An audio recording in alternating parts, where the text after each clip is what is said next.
All right, let me get us kicked off here. So again, welcome to the Mental Health Technology Transfer Center's second Grief Sensitivity Virtual Learning Institute, in short, the MHTTC GSVLI. We are incredibly thrilled to have you here today. And again, as you join us, please put your name, location, and role into the chat box. Today's interface is through Zoom webinar, so let's take a moment to situate ourselves in the platform we've gathered through, particularly the chat and Q&A features. So we will ask you, as you're doing right now, if you want to chat to everyone, please comment there using the chat feature. If you have specific questions for the presenters, please put those in the question and answer pod, and they will be answered as we go along or answered live. Let's go to the next slide. Some housekeeping items. So we've got one link, one Zoom webinar link to use throughout the entire day. That's the link you're using right now. So if you need to leave us and come back, you can use the same link throughout the day.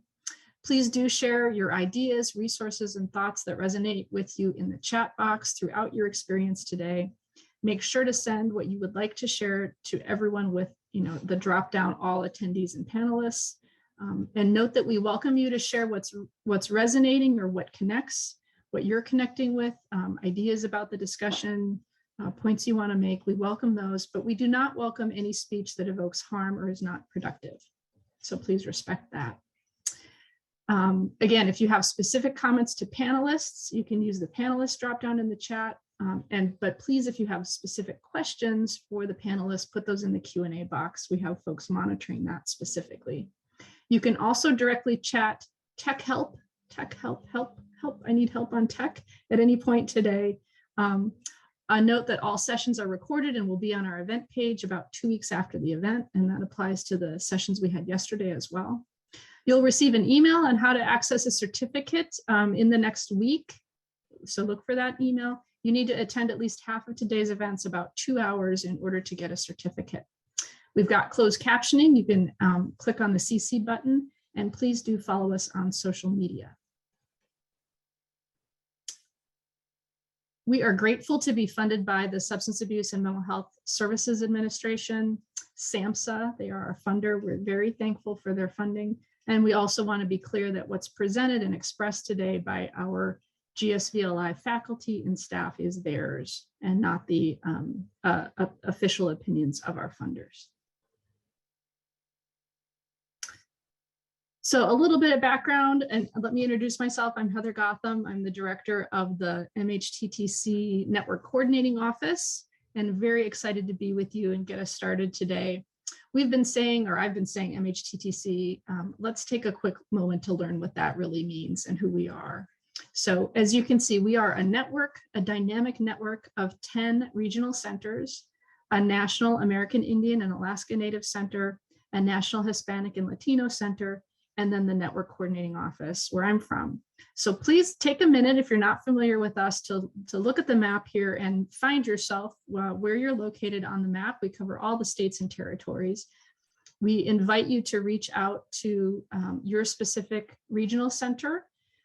If you go on our website, mhttcnetwork.org, you will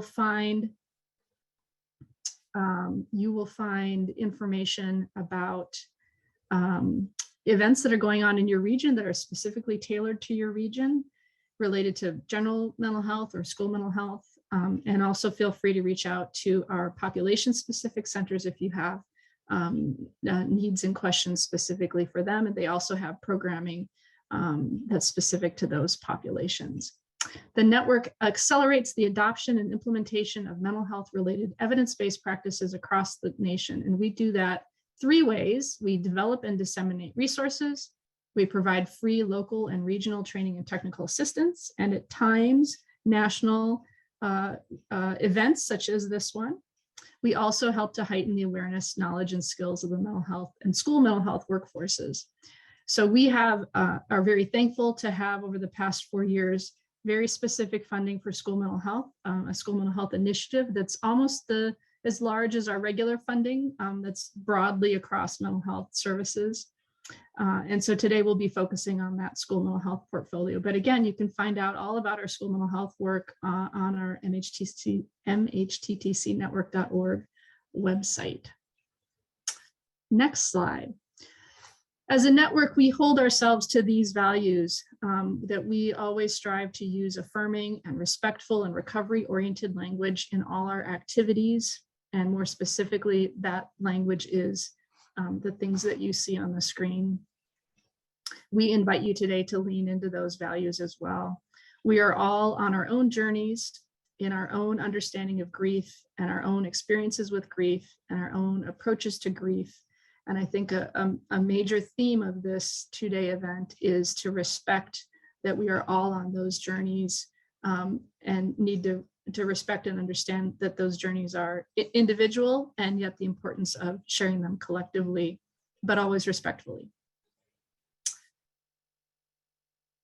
I would also like to send a huge thank you out to folks in our network who've really made the last 2 days possible. Each of our centers have funded speakers and ensured that the learning experience was possible.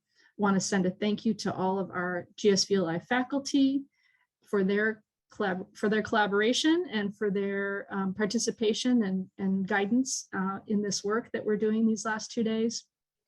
I want to then send a special shout out to our grief coordination group who planned and brings you this GSVLI, including Leora from Pacific Southwest MHTTC, who's been the brain and the heart of this project over the past 2 years. Specifically wanted to call out Felicia Benson as well, and Jessica Gonzalez from my office, who've done a lion's share of work to get this up and running, as well as the whole group. Also want to thank our session hosts, moderators, and tech support, again, from across the network. Thank you so much for all the work that you do and bringing this to us. I'm going to pass the mic on to Leora from our GSVLI planning team members, and she's going to introduce us to our day. Thank you. Welcome. Thank you, Heather. Welcome, welcome. School mental health. Welcome to day 2. It is wonderful to be with you. I'm going to try and get out of the Bay Area light. My name is Leora, she, hers, here on Ohlone land, Berkeley, California. I'm from Region 9, MHTTC. Hello to my fellow West Coasters, and hello to all of us across the country. It's so good to be in community and in learning with you. Welcome to day 2. For those of you who are here with us yesterday, what rich learning. We are set up for deeper learning today. We're just so grateful that you are taking the time and the intention and the energy to hold space for yourselves and those that we serve in our school communities and in our partners that serve school communities today. Our theme for the entire Grief Sensitive Virtual Learning Institute, yesterday and today, is where are we now and where can we go with our practice? Where are we with our own grief sensitivity and where do we need to go? And we come back together. Our first GSVLI was back in 2020, and we come back together that as of October 2021, just a couple months ago, there were over 140,000 young folks who had lost a primary or secondary caregiver due to COVID. And we know that so many of our young folks that we serve, and they're not ours, they're young people that we serve and that we're here to ally with, are holding enormous experiences of grief and loss and death and bereavement and all of the messiness, the beautiful messiness and the painful messiness that can come with what we're holding right now in this moment. Educators and teachers in schools have gone through losses upon losses. And also educators and school leaders have been incredible teachers to all of us with how to hold space and how to walk with people through pain together, especially in the last 2 years and always. Schools have always and especially been sites and locations of grief, sometimes causing grief, sometimes processing grief, sometimes imbibing grief literacy, which is a lot of what we'll hear about today, and sometimes sites of grief healing, individually and collectively. I want to take a moment, just as we did yesterday, but with a special focus on our school communities. I want to take a moment to offer us in the chat box to everyone, if you feel so called, to put a name of someone in your school community, either now or past, who isn't with us anymore, who's died and whose memory you would like to dedicate your learning to today. I want to take a moment. Please make sure to put it to everyone, if you feel so open, everyone, to put either a community member or educator or school mental health leader or someone who's a leader who has lost someone with the holding for the holding of the holding. There's an incredible Twitter handle called School Personnel Lost to COVID, who have been documenting the school bus drivers and the school nurses and the attendance officials who have all died to COVID, and it's an incredible handle. And so I'm actually dedicating my learning to the person who's been curating that way of holding memory. Thank you. I'm going to take a moment of quiet.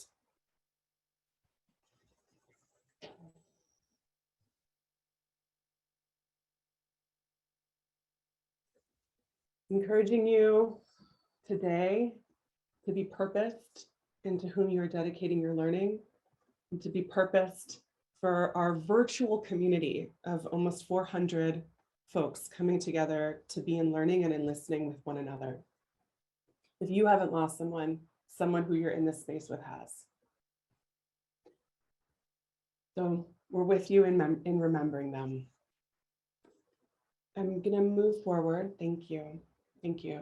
But please keep putting who you're dedicating your learning to. So we know that there are many ways to enhance our grief sensitivity. And one of them is to cite teachers, whether they are people who have died or they're writers or they're scholars or they're Instagram handles who we'll be able to be learning with today.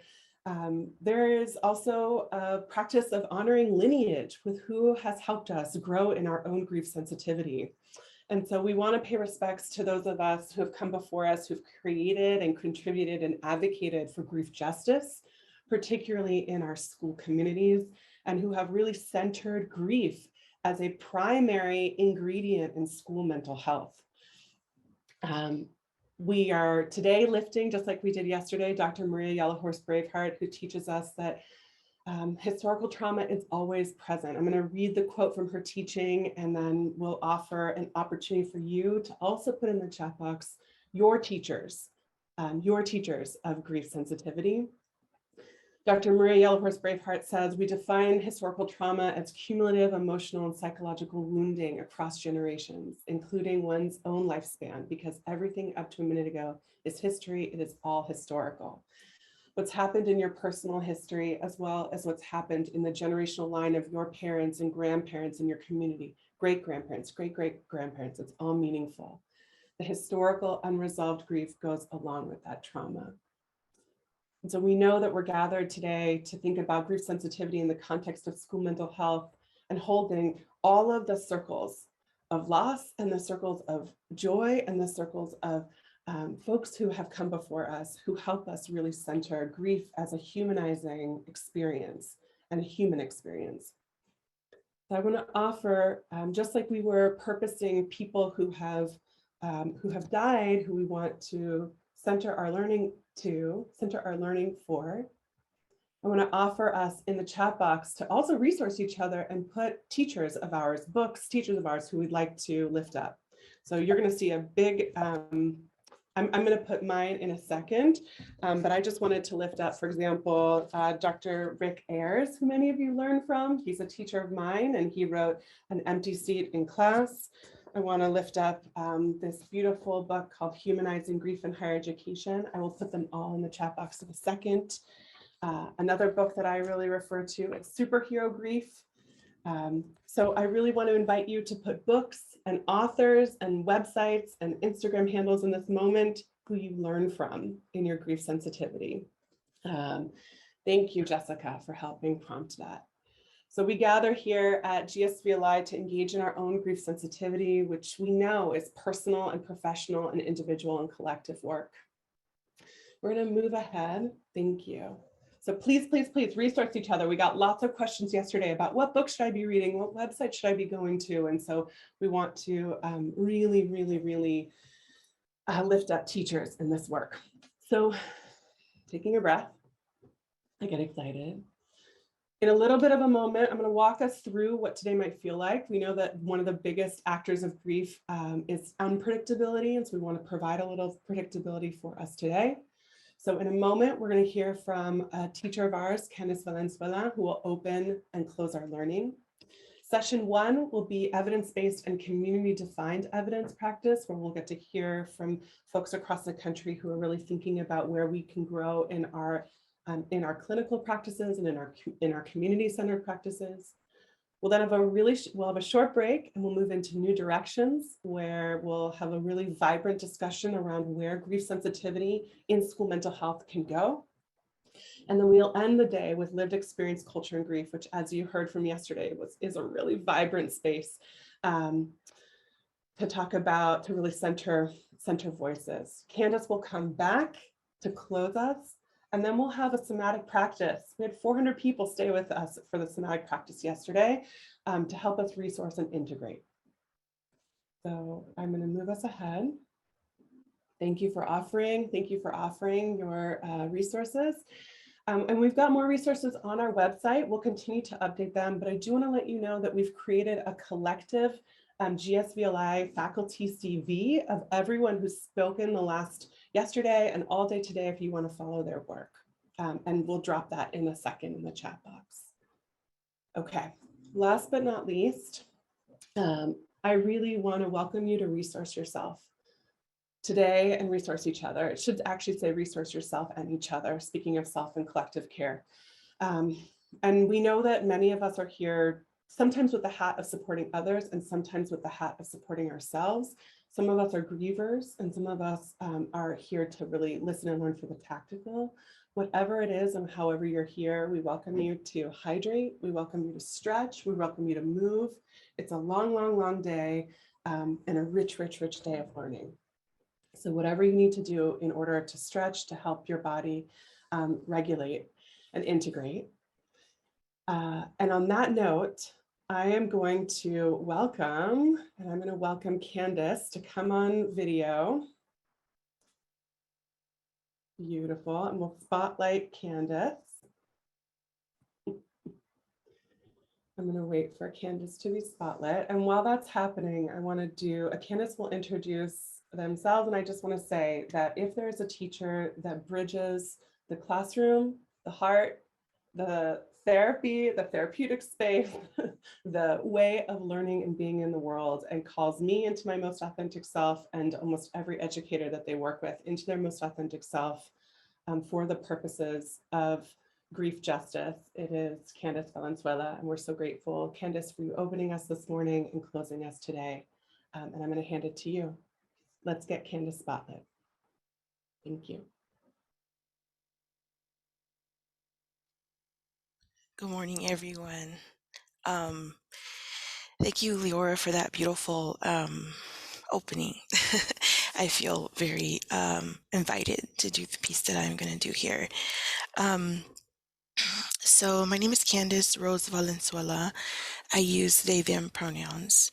I am the daughter of Liana Lucille Floyd and Marcos Jose Valenzuela, and the granddaughter of Elizabeth Jean Neal, who just passed to the ancestors in August. And so I feel very personally connected to this space as a current and recent and ongoing griever.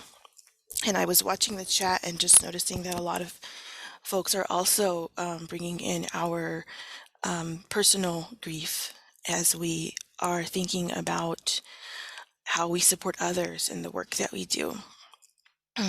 So as I go along, I invite you to interact in the chat. I can see it, and so I'll respond as I can. And my hope for this short time, I was really sitting with what would be a helpful opening. And I think about the opening quote that says, where are we now, and where do we go with grief? And I look at the word we, right? And I think so often in the work that we do, we means everyone else, right? The people we support, the communities that we're in, and less often does it mean us, me, at the individual level. And so when I read that, where are we? What I would like to do with this time is invite us into an experiential process of making contact with ourselves in this moment. And the reason I'm starting with us is because while we tend to center community in the we, everything we do, every work we do, every interaction, every relationship comes from the base of ourselves, from us. And so I want to invite the idea that centering and resourcing ourselves is a critical component of resourcing community. We are not separate from community. We are also community, and we hold communities inside. So that is my hope for this time. I invite you to engage in a way that is helpful to you. I'm going to be offering some prompts for self-reflection. I'm going to be offering a frame that really helps me in the work, but you're always invited to alter that and make it work for you. You're the expert in your own life, just like our communities are the experts on themselves. And so modify and engage in a way that feels good to you and allows you to open yourself up to this space in a grounded way. And I'm also just keeping in mind that we're talking about heavy realities today. There's individual grief, there's the pandemic grief that Leora opened us up to. There is the reality that schools are often sites of harm. And we open with a quote from Dr. Maria Yellowhorse, and for me, that is where the grief also starts. It's not in the present day. We are living, working, and breathing in the wake of an unaddressed historical grief, right? That began with the colonization and theft of these lands and the people and the cultures that were living and thriving on these lands. And that's true across wherever you are dialing in from today. So I also hold that too. I think in the true spirit of grief, we'd be thinking about not just how we're addressing the client in front of us, but how are we holding that in a way that is also moving towards a collective grief healing of this historical grief. And so with that said, I'm going to share my slide and hope for the best because you never know with slides.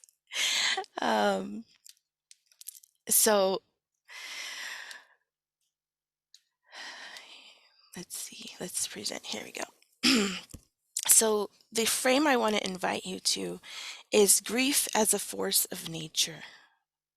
And I think that grief follows many of the lines of when we think about forces of nature, right? You don't really control them. We can't really control how grief shows up in our bodies, in our communities, in our work, just like we no more than we control the weather, right? But we do have impact with the weather, which we're seeing with climate crisis, this ongoing disruption and eruption of all the ways that nature has been repressed and suppressed and is now taking back that space. And I think our grief can often be this way too. We may suppress it or push it to the side or avoid it in our trainings or conversations in our lives, but it's going to find its way in. And so the question is not how do we control, in my mind, a force of nature, but how do we learn to live and work in harmony with it? So I want you all to take a moment. I'm going to offer these opening reflections. And forgive me, there may be some blocks on the screen. I haven't been able to, it's just text that's being blocked over. But if you can see the prompt, I'm going to read it out. And I want to invite you to find a pencil and paper. If you have your favorite art supplies, a crayon, whatever you have available to you. And I want to take some time and you for yourself engage with these questions, and I'll read them out to you. And we'll take just about a moment to access the wisdom inside. What does grief invite us to? What does grief invite us to? What is its wisdom?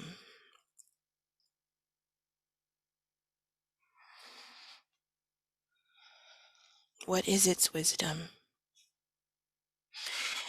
And as I go through the questions, also notice if there's places in your body that respond or are drawn to these prompts, or if there are places that pull away. You want to listen to that too. These might be different frames than what we're used to. I think anything like grief or a big emotion tends to have a negative connotation in our society. So how does it feel to think of it as a force of nature that has some kind of wisdom that's inviting us? Especially when we think about traumatic grief and violence, right? We're not condoning those elements. So how do we hold that? Where does grief live in you, in your work, in your communities? And what happens when we invite in grief? So there's the element of being grief inviting us to something, but what happens when we invite it in? Which I think about this conversation today in the conference is very much we're inviting it in. We're choosing to take these 6 hours or what have you to sit in the murk and the unknown and the pain and the joy that so often there isn't space in our lives to do this. That space isn't provided, or sometimes it's simply too much and we have to turn away. So what happens when we are inviting it in? And what invited you to this conversation? What got you here? And just some offerings. And if you feel comfortable doing so, I'd be really interested to see some of folks' thoughts and ideas in the chat, if you don't mind. Thank you, Leora, for putting that into the chat. So I want to give us a moment if anyone would like to share in the chat. Mary says, it invites us to the places that are unspeakable. Grief invites us to be with all that is. That's what I feel invited to as well, Bianca. Leora says, grief invites me to remember I'm part of generations before and after me. And every conversation with a colleague or student is a moment to hold honor. Danielle says, grief is collective. Oh, hi, Laura. Grief invites me to slow down, listen, and release, accept my vulnerability and humanity. Thank you all. This is so beautiful. Yeah, and I'll be honest, my intention is that we're creating a frame, an internal resource for those of you that will be staying on through the day that will continue to support you as heavier conversations happen and you face those unspeakable things. What holds you? What nourishes you? What soothes you? What allows you to be in that storm? Or however that force of nature manifests for you. Maybe it's icy coldness. What warms you? And so to that end, we're going to continue with this meditation. And we're going to do a listening meditation with a little bit of visual. So holding these intentions, these memories of what griefs invite us to, I want us to take another step further. And if it's okay for you to find a comfortable position where you can be in mindfulness for a few minutes, or only be here for about 3 minutes. Find a comfortable seated position. If it's comfortable for you, you can close the eyes or find a soft gaze somewhere in the room or at the screen if that's comfortable for you. And I'm going to play a bit of a time lapse. And just my question for you as we think about what griefs invite us to take it one step further. How does grief show up in nature as an actual force of nature? And so I want us to meditate on that, hold that, breathe with that, make sure you're tracking the breath, allowing the breath to enter and exit, noticing the sensations of the body. And anytime something feels uncomfortable, knowing that you have permission to take a break, you have permission to move your body, you have permission to stop. Okay, so with that being said, I'm going to again offer the question, how does grief show up in nature? And I'm going to show a brief video that I hope we can all see and hear.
So taking a pause there, if you were able to view the video or chose to breathe and meditate in a different way, I want us to take one more moment and notice the body, come back to the body, the breath, any thoughts or sensations that are alive for you right now. And if you're comfortable sharing into the chat once more, and this can also be a note that's just for you on those notes that you began to take. How does grief show up in nature, and how can this be a resource for me? Is there a way that this can be a resource for me?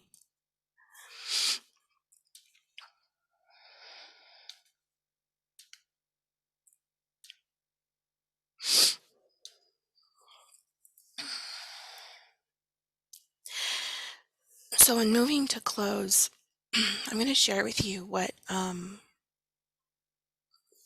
how grief shows up for me as a resource, and how I resource myself when engaging with grief as an offering to all of you as you move through the rest of your day, whether you're staying with us or moving on.